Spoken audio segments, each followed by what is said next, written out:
Hi guys, welcome to Lithi's life style. இன்றைக்கி டேஸ்டியான Pallipalayam chicken எப்படி செய்யலான்னு பார்க்கலாம் வாங்க. அதுக்கு நான் ஒரு கடாயை வச்சு கடாயில் தேங்காய் எண்ணெய் சேர்த்துருக்கேன். தேங்காய் எண்ணெய் சூடானதும் கடுகு சேர்த்துருக்கேன். கடுகு பொரிஞ்சோன்னையும் ஒரு 20 வரமிளகாய் சேர்த்துருக்கேன். கருகாப்பிலை, சின்ன வெங்காயம் எல்லாம் குட்டி குட்டியாக கட் பண்ணி சேர்த்துருக்கேன். மிளகாயில் விதை இல்லாமல் சேர்த்துக்கோங்க. நான் இப்போ தேங்காய் சேர்த்துருக்கேன். தேங்காய் எண்ணெய் சேர்த்து நல்லா வதக்கிக்கலாம்.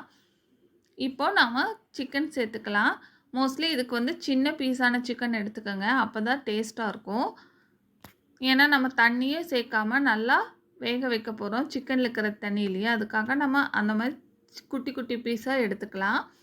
இப்போ நான் கொஞ்சம் மஞ்சத்தூள் சேர்த்துருக்கேன். மஞ்சத்தூள் சேர்த்து இப்போ கொஞ்சம் உப்பு சேர்த்துட்டேன்.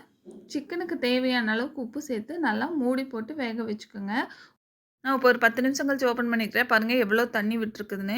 இதே போல் நல்லா அந்த தண்ணி ட்ரை ஆகிற வரைக்கும் சிக்கனை வேக வச்சுக்கலாம். நம்மளோட சிக்கன் ரெடி ஆகிடுச்சுங்க.